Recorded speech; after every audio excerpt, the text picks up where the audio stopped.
Good morning, good afternoon, good evening to all who have joined us today. My name is J.M. Conway, and I am Manager of Partnerships here at the University of Chicago Graham School. We are so pleased that you are spending a little bit of time with us to hear more about our Dimensions of Diversity program. Let me just silence some of these reminders. These are all reminders that say that I should be here, right now with you. And again, we're so pleased that you could join us. I'm going to advance the next slide. Just for your information, we are recording this session so that those who were not able to join us live can view it at a later time and hopefully join us in our course. I'm extending you greetings from the South Side of Chicago at the University of Chicago under increasingly sunny skies. I'm not sure where everyone is calling in from, but feel free to say hello in the chat and let us know where you're calling from. A little bit about today's agenda. This is serving as your welcome. I will also, in just a few slides, do an overview about the University of Chicago, which typically comes from Seth Green, who is the dean here at the University of Chicago. He sends his welcomes and his greetings. He had another event that he had to attend and couldn't join us, so I'll share a little bit about the University of Chicago Graham School. I'll then move into a program overview. I'll tell you a little bit about the program dates, some of our lecturers and partners, and save space for you at the end to ask your questions. Before we get into that, we will have Scott Hoseman, who is here from Inquest. He is going to give us a little bit of a flavor for what a conversation looks like when we have our course breakouts. We're going to have an alumni spotlight. We'll have someone here who can share a little bit about their experience in the course. Don was so gracious to join us and share a little bit about the experience of the course. Then I'll end out the time with information about the application and how you can get signed up. And then we can have time for your questions. Just so I can share a little bit about the University of Chicago Graham School. The Graham School is one of the University of Chicago's founding departments. And so we've enjoyed about 132 years now of continuous mission in the lifelong liberal arts. We have 4 program areas that we engage. We have a Master of Liberal Arts, which is renowned worldwide. We have a basic program for continuing learning for adults in which you can engage the classics and the great books. Our open enrollment program is a program where you can explore literature, history, philosophy, art, science, and writing. Dimensions of Diversity is a part of that program, as well as programs on lifelong leadership. I will move us into today's course overview. This is just a little bit about the course, some of which you may have already seen on our website. We enjoy 9 weeks together where we engage lectures and readings and discussion around 6 key dimensions of diversity. Those dimensions of diversity are socioeconomic status, worldview, disability, race, gender, and sexuality. We hope that you walk away from the course with a greater definition of those dimensions of diversity and their use in current scholarship. It's our hope that you're able to explore the dimensions not only professionally, in your professional context, but also in your personal lives. We want you to leave with a greater ease in talking with your peers and also colleagues about each of these topics and DEIB initiatives in general. And when we use DEIB at the Graham School, that for us stands for diversity, equity, inclusion, and belonging. And finally, to think about and uncover the importance and the benefit of engaging diversity within a business context. In just a few moments, again, I'm going to introduce Scott, who is here representing Inquest Consulting. They are one of our key partners in this program. They are experts in talking and thinking and growing around diversity, equity, and inclusion. And so we are really excited to partner with them again for the second time, as well as lecturers will be coming from scholars and leaders here housed at the University of Chicago, as well as some guests who join us from their DEIB posts, if you will, both locally Chicago and internationally, to share about their experiences as practitioners doing diversity, equity, and inclusion work in the business context. I'll just pause here to say that there is a Q&A section at the end. However, if you have questions throughout that you don't want to forget, feel free to add those to the chat. My colleague here, Alex, will be able to gather those questions for you and ask them towards the end, but you can also save them and ask them yourself. Just a little bit about our program elements. We have weekly lectures and panels that happen on Mondays from 6 to 7:30 p.m. Again, all of these times here are listed in the Central Time Zone. So Mondays are when we invite our lecturers in, or we have our panel from the industry leaders.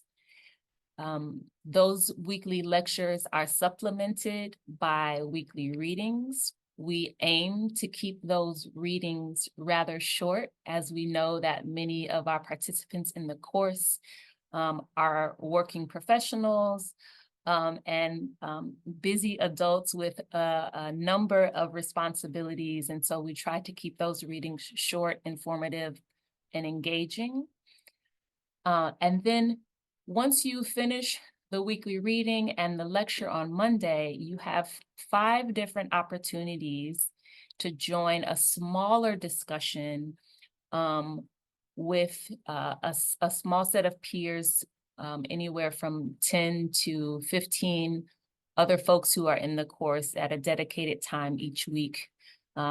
This go round, we have a Tuesday afternoon session, a Tuesday evening session, a Wednesday evening session, a Thursday morning session, and a Friday afternoon session. When you register for the course, you will be able to choose the section that you'd like to join. And so you would say, for instance, if you chose Tuesday at 12:30, you would show up every Tuesday at 12:30 to the same discussion leader and same set of familiar faces of peers and colleagues in the field to have more of those personal conversations where you're digesting the reading together, you're thinking and talking about the lecture, and you're sharing ideas around how these dimensions of diversity are engaged in your personal lives and in your business contexts. The last piece that is here is a note on our pre, mid, and post-course reflections. We ask you to personally reflect on the dimensions of diversity prior to coming into the course, taking a personal assessment of what you know about that dimension of diversity, your comfort with which you can discuss that dimension with others. And you might even have areas where you want to learn. Those reflections are kept personal. They are only read by, written by you and then read by your discussion leader. And then whatever kind of knowledge and awareness and reflection comes out of those writings, you are welcome to share with classmates, but you do not have to share them, and your classmates and others in the course will not see them at all. They are strictly for you. And in order to receive the certificate of completion that comes along with the course, you do have to submit in good faith the pre, mid, and post-course reflection. But as with all courses at Graham in our open enrollment program, there are no tests, no grades. So we just ask that you turn in those reflections if you'd like to be considered for this certification. However, if you're not seeking to get the certification of completion, you don't have to do those reflections, although we do encourage it. It really undergirds the learning that we're trying to advance through the course. These are our program dates. Here at the University of Chicago, we run on a quarter system. So March 18th is the start of our spring quarter. And then you will see here the weekly dates as well as the topics for each week. We start off with an overview talking about human diversity. We move into religion, socioeconomic status, gender. I'll pause here at April 15th, which is our first business application panel, which again is where we invite local and national DEI leaders to come in and share their experiences as practitioners engaging diversity, equity, and inclusion in the workplace, which is just another point where you can learn from their successes, their challenges, hear their advice. You'll also be doing that in your weekly lectures and in your cohort sessions, as many participants in the course are frequently folks who have been doing this work for some time and are refreshing their knowledge or just seeking to stay engaged with the topics. Sometimes we will have folks in the course who have been tapped on the shoulder to lead some of these initiatives and are here because they are trying to expand their knowledge. And we have also folks who are just personally curious about the topics. And so there's lots of opportunities to hear from folks what they're doing, challenges, opportunities, and so forth. After that first business panel, we lead into race, disability, sexuality, and then we end on our final week with another panel. I'll also just call out here that these topics are in no order of importance. They are simply arranged this way by availability of our lecturers and speakers, who I will share a little bit about now. So for our first week, the overview of human diversity, we have one of the really skilled trainers and educators coming from Inquest, Nakia Green. Dr. James Heckman will lead our conversation on socioeconomic status. Dr. S. Simmons will lead the conversation on gender. Rila Skoda, the conversation on religion and worldview. Dr. Gina E. Samuels will lead the conversation on race. Dr. Michelle Friedner will lead the conversation on disability, and we'll be wrapping up with Thomas Barnett, who is also from Inquest Consulting, leading our conversation on sexuality. I mentioned that throughout the rest of the week, you will spend time with a small cohort. Those cohorts will be led by discussion leaders You will see a familiar face here. So I am leading one of the sessions. We will also be joined by Dan Egol, who's Executive Director at Ideas Generation, as well as Melanie Munoz Durant, who is the Director of DEI and Community Impact at Crate and Barrel. I want to pass it over now to Scott, who I've been referencing throughout our short time together so far. Scott is CEO and founder of Inquest Consulting. He has 25 plus years in the DEI space as an organizational strategist, author, and facilitator. He serves on the board at Disability In and of the Chicago Sinfonietta, of which he was the immediate past chair. Crane Chicago noted him as a notable LGBTQ executive in 2018, and his areas of DEI expertise are around strategy, vision, and goal setting, executive level management and coaching, measurement, and workplace DEI initiatives. Scott, as always, thank you again for your partnership and for joining us today to give a little preview of what some of our course conversations look and feel like. Thank you so much. Well, thank you, Conway. Thank you for your partnership and your leadership in this space, and for driving these really critical conversations around diversity, equity, inclusion, and belonging. So it's great to be here with everyone.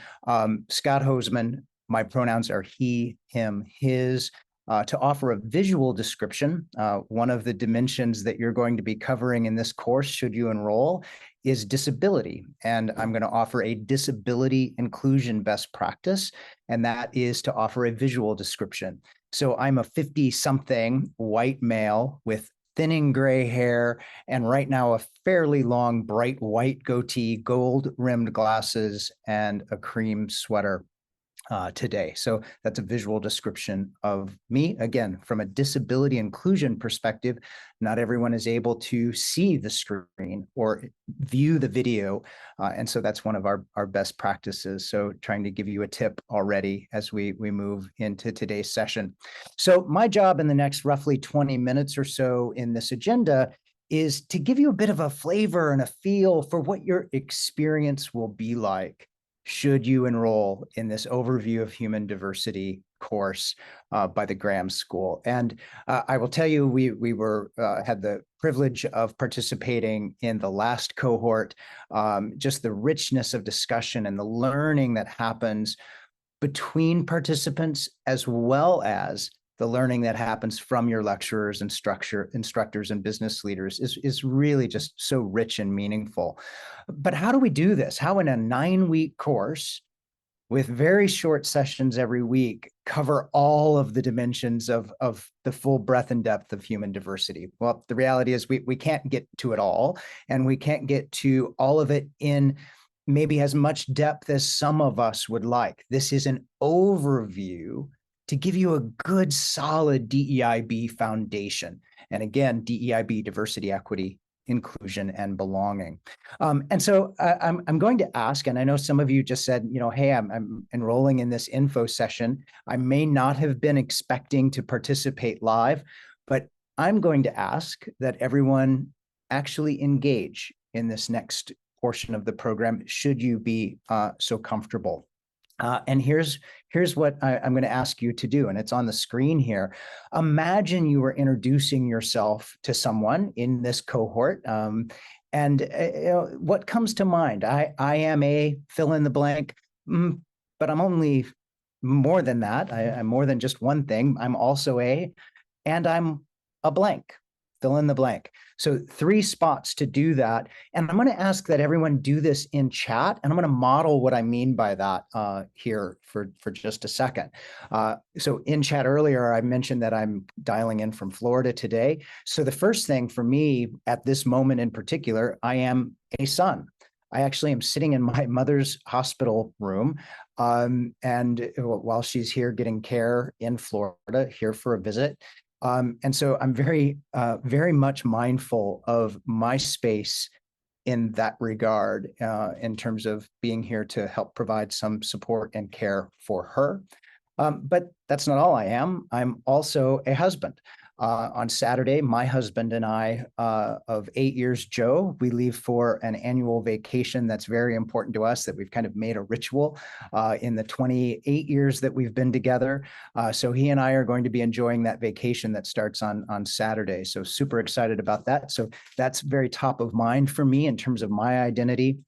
And then when I come into spaces like this, I'm also very mindful that I am a white male who is cisgender doing the work of DEIB. And so I am very mindful of how I show up and create space and grace, what we call it inquest, for others to engage in these rich conversations. So what I'm going to ask that each of you do, to the degree you're comfortable and only sharing what you're comfortable sharing, if you could pick 3 things right now, open up your chat on Zoom and just help us out here. I am a fill in the blank, but I'm also a blank. Thank you. I'm seeing Julie and Shanita already entering here. I'm going to encourage folks to kind of open up your chat and view once you have those listed.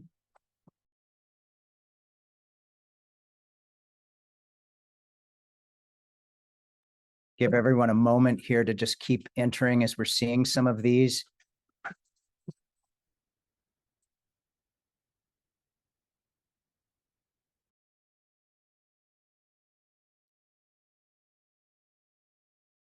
Love these. Thank you. I'm a mom, I'm a wife, retired, a child of God, a mother of a 13-year-old, entrepreneur, attorneys, Chicagoans, first generation college student, aunt, wife, mother, Latina, working in healthcare on DEI, a Black woman from the South Side of Chicago, caregivers, big sister, an immigrant, a brown woman, Indo-Caribbean, a learner, teacher. I'm a mom, teacher, writer. Just think about the richness that we're seeing here. And thank you. Somebody, I think, wrote that on the screen. I'm seeing that now as well. So thank you for the richness and the depth. So as we start thinking about this coursework, it's not just about these singular dimensions, because we're all more than any one thing. We are, what we call in this work, have intersectionality of our identities. So I'm not sure how we clear the screen, Conway. Is that possible? Or whoever maybe wrote the 3 things in on the screen, maybe it's possible for you to take those down. I'm not even quite sure how you did that on this Zoom meeting. I'm impressed. I may have learned something new here from a tech standpoint right now. So much appreciated. We will try. Give us 1 second. I may try to take down And share and reshare. then resubmit it. Hold on 1 Okay. second. Yeah, let's just hold for just a moment.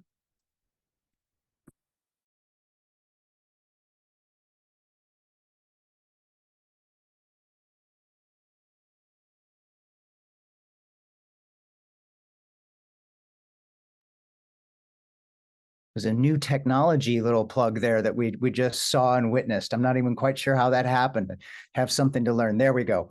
So as rich as our identities are, and as quickly as many of you likely came up and were able to fill in those blanks, our identities are made up of so many things, some of which you see on the screen now, that are listed, that are covered in this particular overview of human diversity course, and so much more. We are expecting, for those of you who participate in this program, to bring your full identity to these discussion groups, to the questions that you have for the lecturers, for your cohorts in your discussion groups. But we also want you to be in a space where you can learn and listen from others. And some of the particular dimensions of diversity may feel very close to you. You may be a subject matter expert on that particular dimension of human diversity, whether it's religion and worldview or sexuality. Those experiences may help inform your perspective, and you may have deeper knowledge in some areas. where you have more to learn in others. And so that's what we're trying to do in the course of the 9 weeks, is give you an overview of these primary dimensions of diversity, understand how they interact and interrelate and intersect with one another, and allow the richness of learning to happen in these cohort discussions from one another. So thank you, Conway. We can go to the next slide here. And what we mean by that at Inquest, what you're seeing on the screen is our definition of diversity. We're not suggesting that everyone adopt this definition. I'm sharing it as ours. And it is one that we'll be using as a bit of a framework in the overview course that Nakia Green will be leading for the cohort. Diversity is quite simply the collection of the characteristics, experiences, and identities that make us unique. We are each unique. Each of us bring elements of diversity through characteristics, experiences, identities. And everyone, therefore, is included in this definition of diversity. Even gray-haired white men like me are included in this discussion of diversity in this regard, with this broad definition. Now, what we also like to say in the box below on the slide is that there are 3 C's that really determine how and when diversity makes a difference.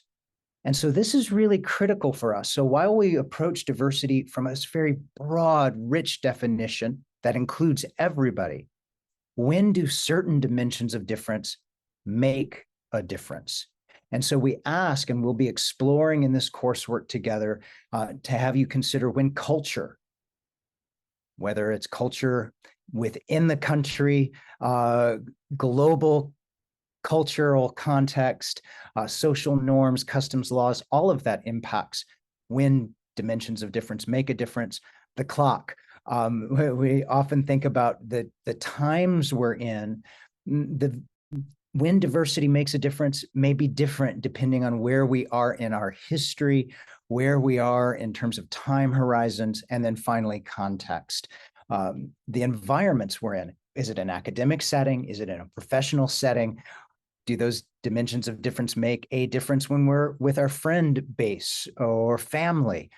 When do those situations or contexts show up for us? So we'll be exploring all of that over the course of the 9 weeks. Next slide, please, Conway.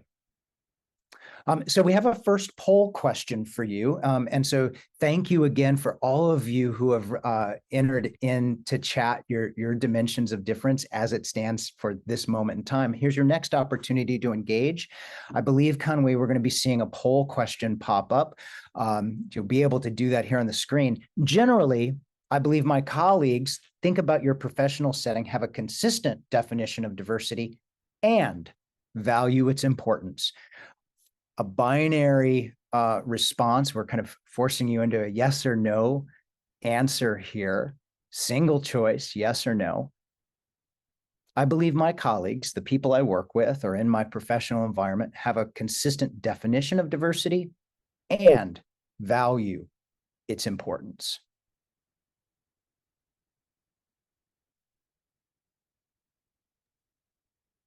All right, we've got about 85% participated. Excellent. And we should be seeing, I believe everyone's seeing the poll results. Maybe just go ahead and end the poll now, Conway, if you would, and see those results and share them.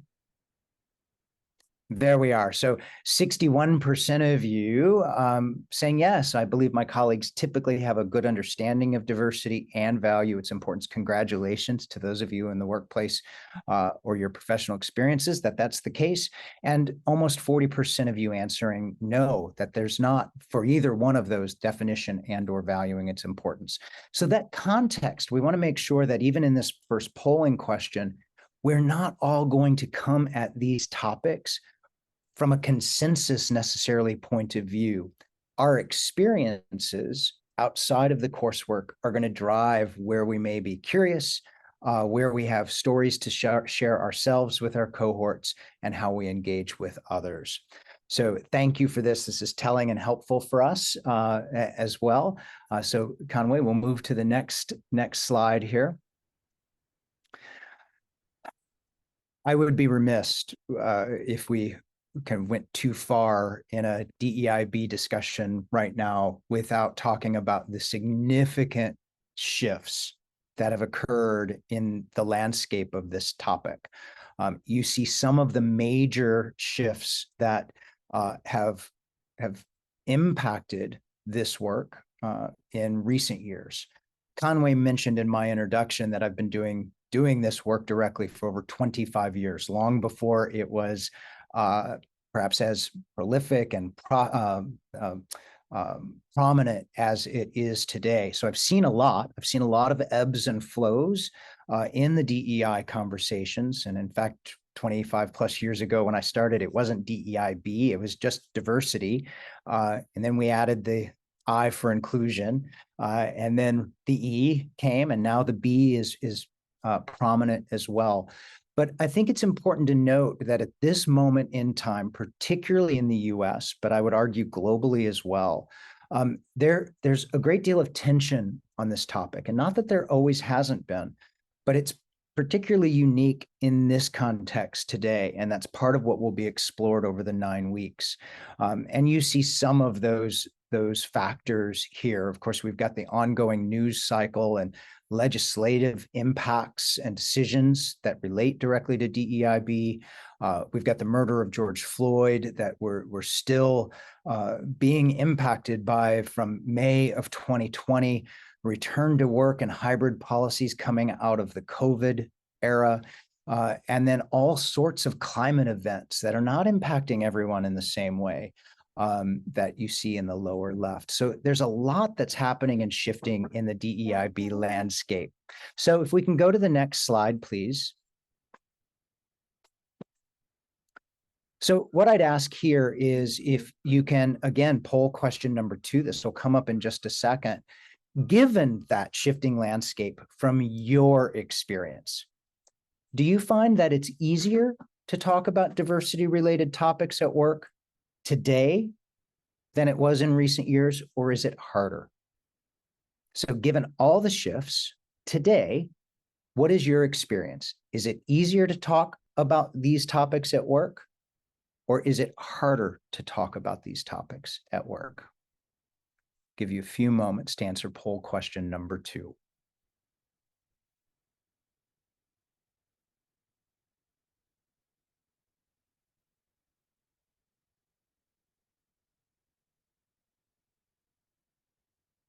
Interesting. Thank you. Conway, you can probably hit end poll here on this one.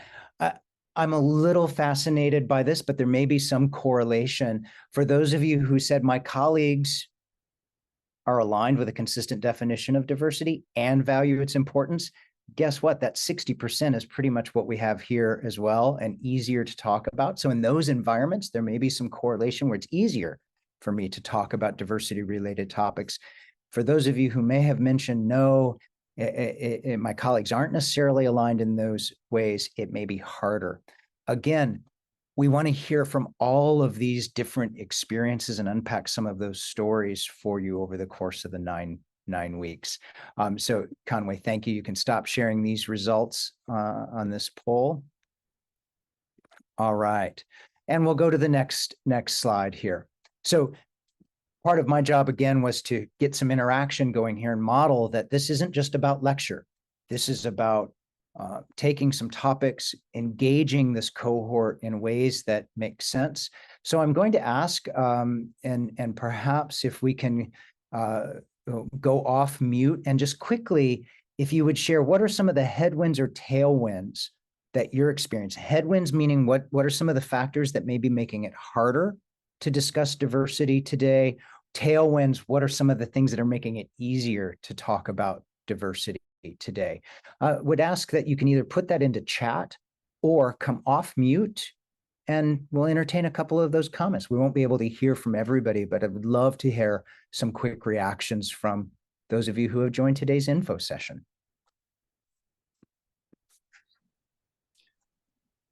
The current political crisis. The current political crisis. And when you say Makes political, it harder. say again. Makes it harder. makes it harder. So the political climate, the environment right now, where it feels divisive, camps have been formed, makes it harder to talk about these topics. Thank you. Let's hear a couple more.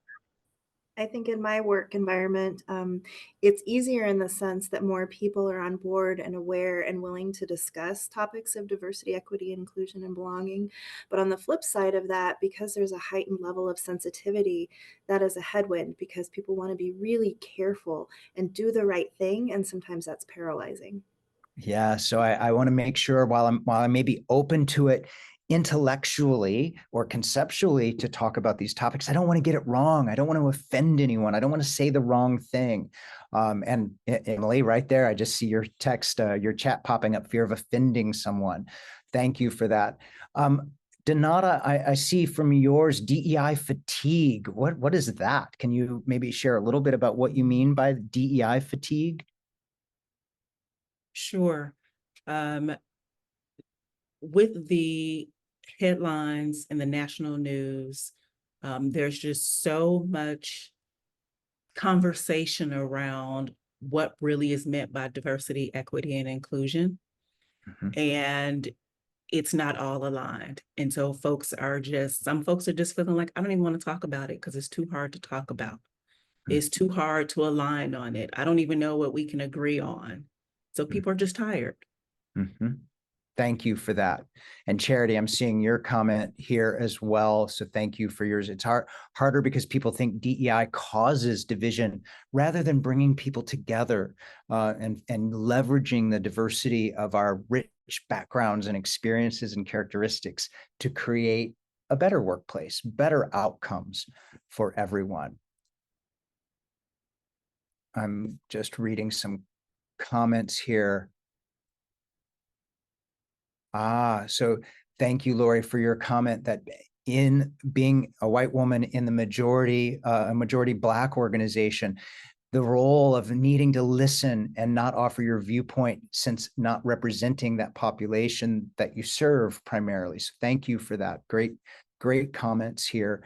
And so what we want to make sure we do in the course of this 9 weeks is not just treat this topic and these dimensions of difference that you're going to be covering from a purely academic or textbook standpoint.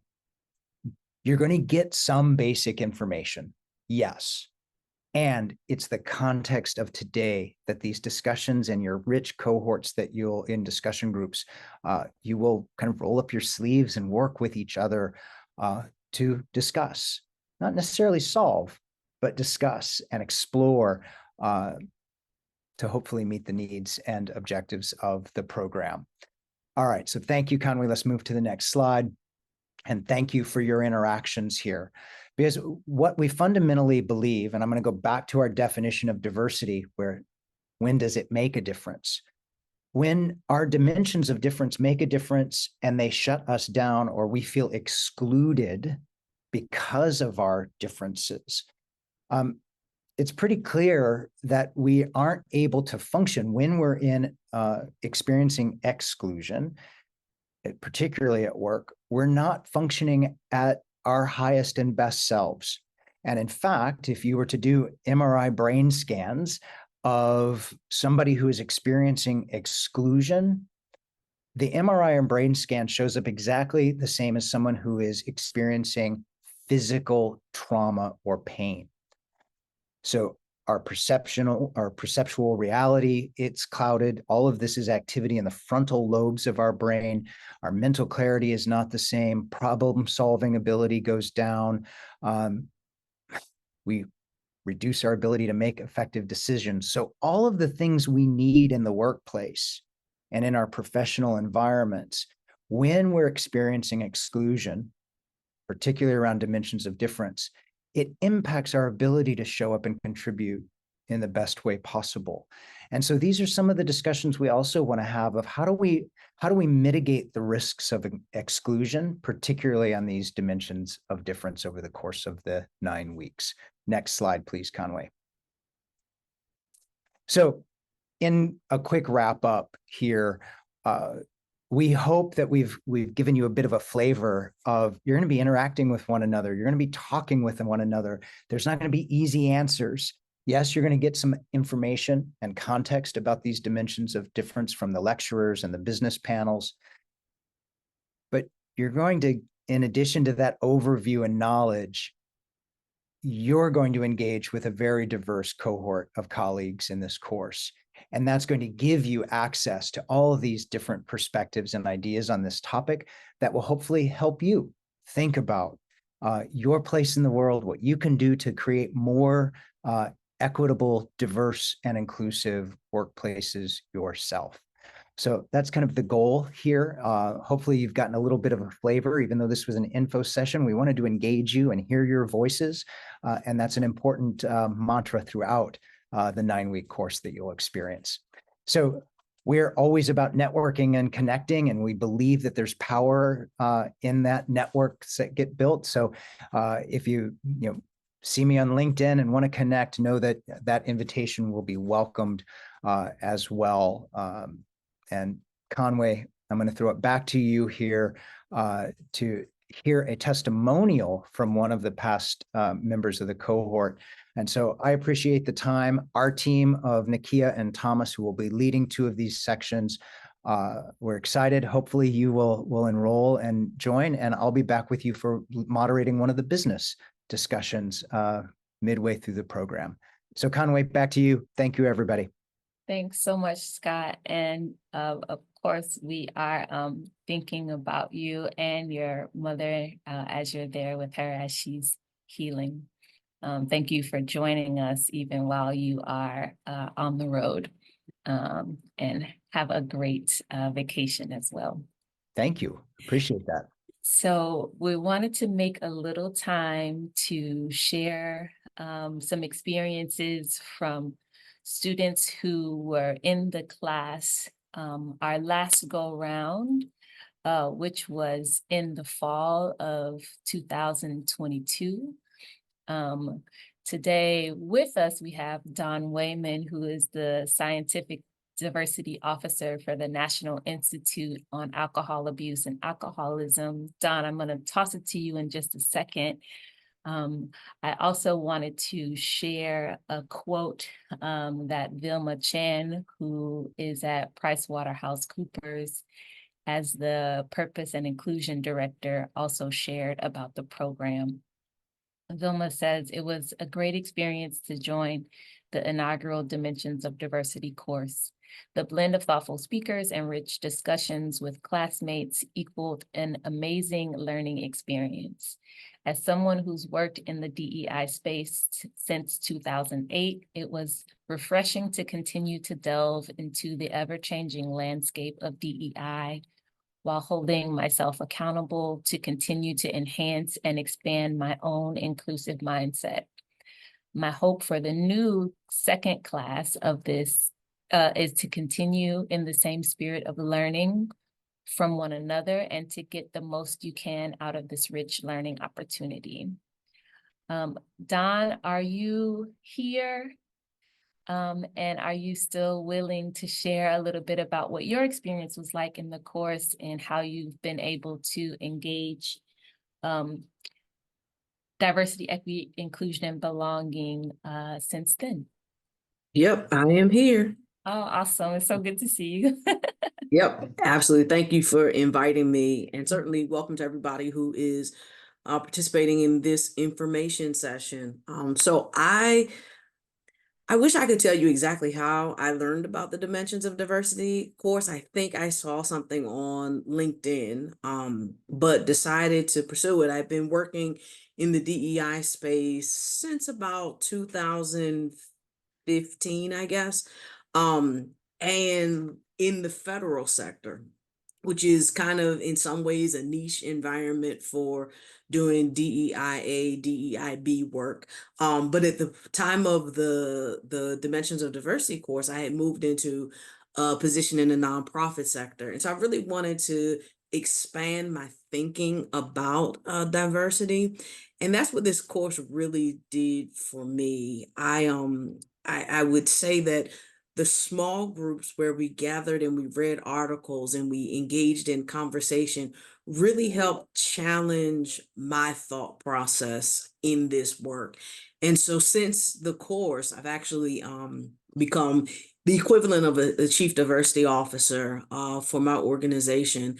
And I think that I just bring a totally different lens. So one of the things that the class offered was an expansion of my personal worldview, but it was through talking about articles that thought about religion and worldview versus just religion, but thinking more expansively about how people tap into higher powers or things of this nature that we often just don't think about. We think about holidays on a calendar as connected to someone's faith, tradition, or conviction, but really it's worldview and perspectives that we also need to be thinking about that are totally independent of calendar dates. So that type of thinking was really shaped and challenged in this class. It's not a class or a course that's based on grades. It really is about personal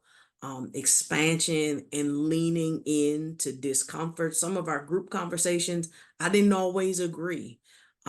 In full transparency, that there were some individuals in my group who on the surface, probably some would say, oh, you all probably had the same experience. You were both Black women, both working in the DEI world. And so you probably bring the exact same view to the table.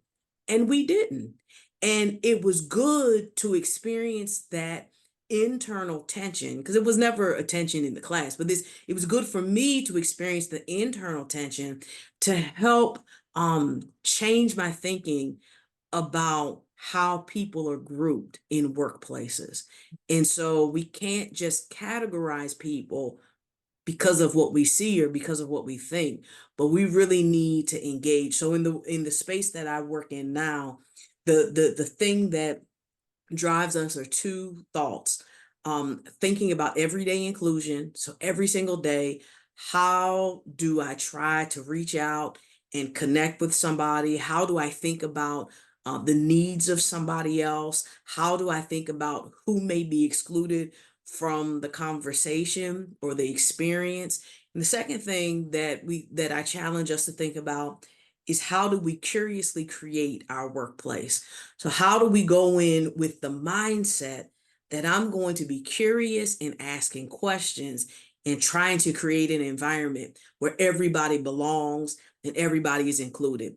I think I got a lot of just this expansion in my thinking from participating in the course that's structured in this way, that the papers are reflective personally, and the conversation as well should be reflective personally.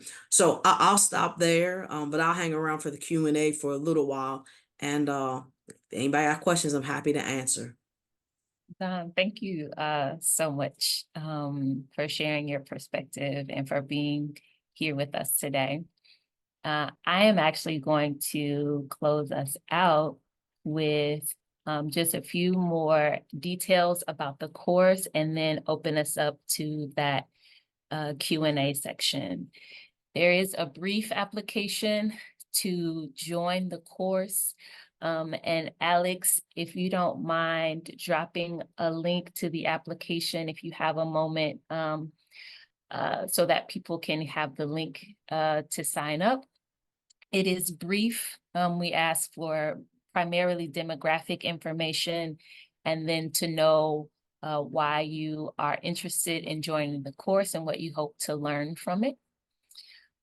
We will be accepting participants into the course in 2 waves. And so this upcoming Monday, February 19th, is the early decision deadline so that we can get you the link to register and make your payments for the course. And then after February 20th, we will have rolling application decisions as space allows.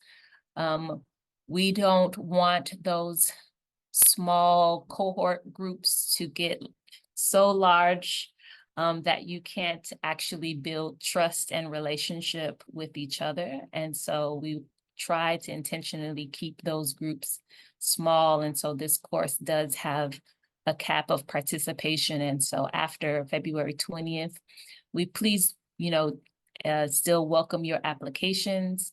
However, the acceptance will be as space allows. This is a non-credit course. And so as part of our open enrollment programming, anyone who has the time and the willingness can join our cohort.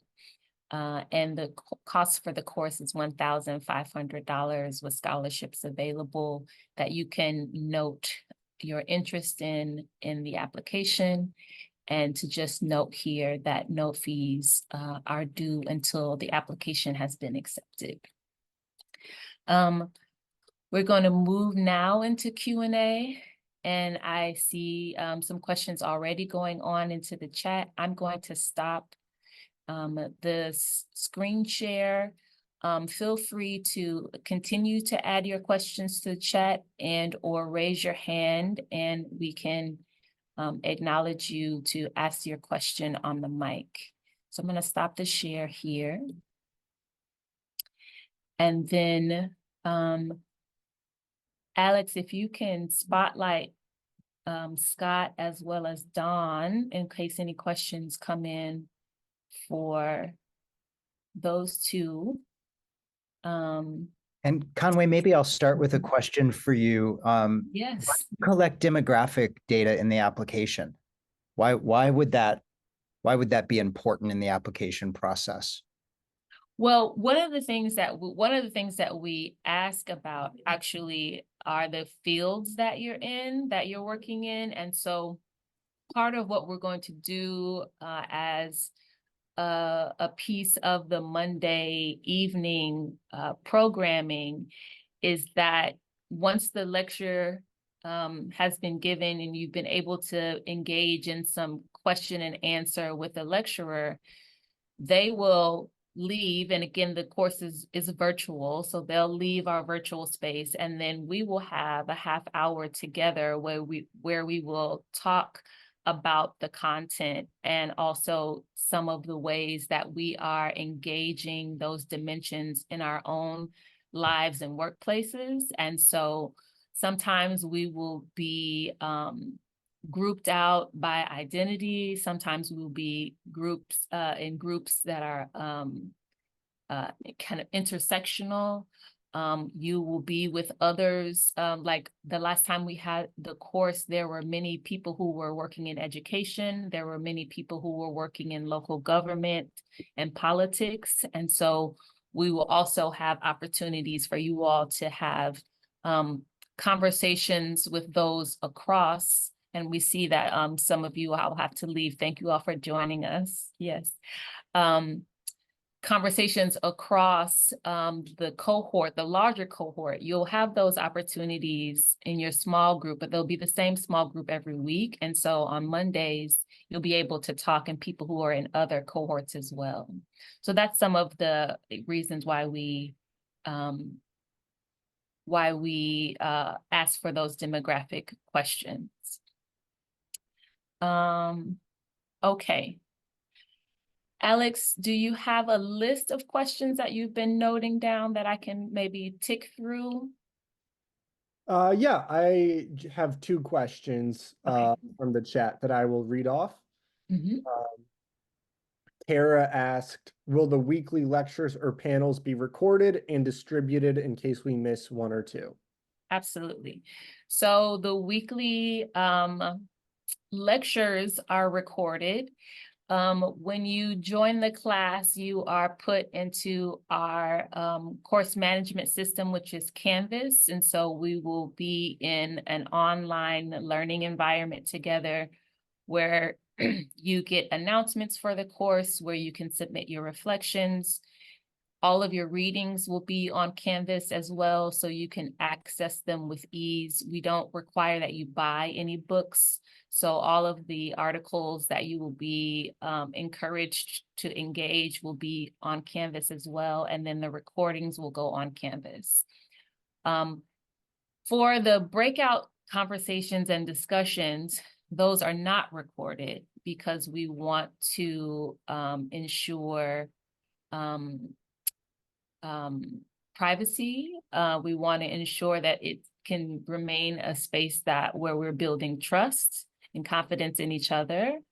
And so those spaces are not recorded. I'm sure when, if you build relationships with people in the cohort, they can give you a flavor for what we talked about, and we often review that after, the weeks after. So we'll always keep you filled in if you have to miss, but you will be able to watch recordings of the lectures. However, we don't record the small groups. That's a great question. Other questions? Yes. So another question, was just looking for clarification on grades. So the question is, did you say that you will not be graded, but to get the certification, you need to complete the pre, mid, and post-course reflections? Yes, I did say that. That's great. Yes, so you understood correctly. We don't offer any grades for the course. However, if you are seeking the certification of completion, you do have to submit the pre, mid, and post reflections in good faith effort. Again, those are not graded either. Your discussion leader will take a look at them to see where you are and how you're progressing in the course, but they won't share any of what you have written with anyone else in the class. You are welcome to share what is coming up for you with your colleagues and peers in the course, but it's not required. Great, thank you. A couple more. Will the topic of neurodiversity be included? Yes, we have Dr. Michelle Friedner coming to join us for the section on disability. And she was a lecturer the last time we gave the course and did include neurodiversity. I was also at a conference, a virtual conference on diversity, equity, and inclusion yesterday, and they had a dedicated session for neurodiversity alone. And I received some really excellent resources that will also go into Canvas. So what we'll also do is kind of use the collective wisdom and experience of the cohort to continue to add resources. And so as we find rich resources and useful content, we'll be able to add those to Canvas for everyone to use kind of as a resource library. So we will talk about it during the section on diversity, and I can even request, let Dr. Michelle Friedner know that it's an area of interest, and perhaps she can even double down on it a little bit more. Great, thank you. And then one more remaining question from the chat. Aside from the lecture and group session time, how much additional time should we plan on for a weekly basis, e.g. for reading?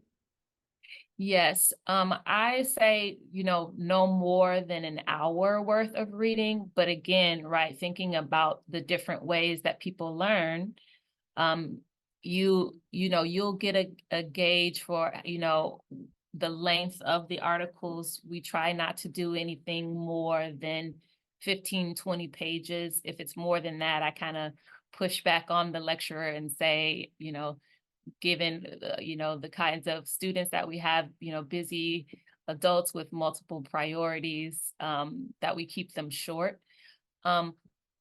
We will be, again, with that growing library of resources, there'll probably be more things there than you can engage. None of the readings you have to read in order to engage with the lecture and in the conversations. So if you don't get to read that week, you don't feel like you can't come and enjoy the conversation and learn and engage. Even though we do try to keep those readings short. Great questions. Great. We are at 1 o'clock. And so, Alex, thank you for reading off those questions. I think Don had to hop off. Scott, thank you so much. Conway, there's one more that I think is really powerful that just Oh. came in, and it's Yeah. what does your course do to set itself apart from other DEIB certification courses? So what's the differentiator for this particular 9-week course compared with others that are out there? Why would I enroll here versus someplace else? Yeah, I think that our program with its blend, we try to blend various aspects. We try to come at each dimension of diversity from multiple directions. So you're going to get a fairly academic, research-based lecture from the University of Chicago, experts and researchers and lecturers. You're going to be able to read some academic, also some kind of pop cultural in the news articles and engagements and readings about these conversations, about these topics. And then you're going to be able to engage with your cohort as you process the reading, as you grapple with your own personal and professional experiences with each of these topics. So I think that kind of well-rounded opportunity to look at a topic each week is really what sets our program apart, is that it's not just kind of an intellectual look. It's not just a professional look, it's also a personal look. And so we're giving all of those things together. And I think that is something that really sets our program apart, and the relationships that are able to form as you build closeness and trust with your small cohort, and, you know, possibilities to work together, the information that you gain as well around putting some of these initiatives into place, right? So you're going to be hearing from your peers, what are they doing in their professions? You're going to hear from the panelists, how are they enacting diversity, inclusion, engagement? And so you'll get that well-rounded picture of how to engage. So I think that is what sets us apart. And also the Inquest team and Scott. And all of you, I should also say that all of you, everyone who joins the cohort brings such a wealth of knowledge in their professional and personal lives to the course. And so I think folks learn as much from each other as they do the quote unquote experts. Yeah. All right. Thank you all so much for joining us. I will put my email in the chat so that you can reach out to me if you have any questions. We're always happy to talk to you about the program. And thank you for joining us today. I'll leave us open for a little bit so I can put my email in the chat. And we look forward to having your applications and hopefully seeing you in the course. Take care, Bye everyone. now.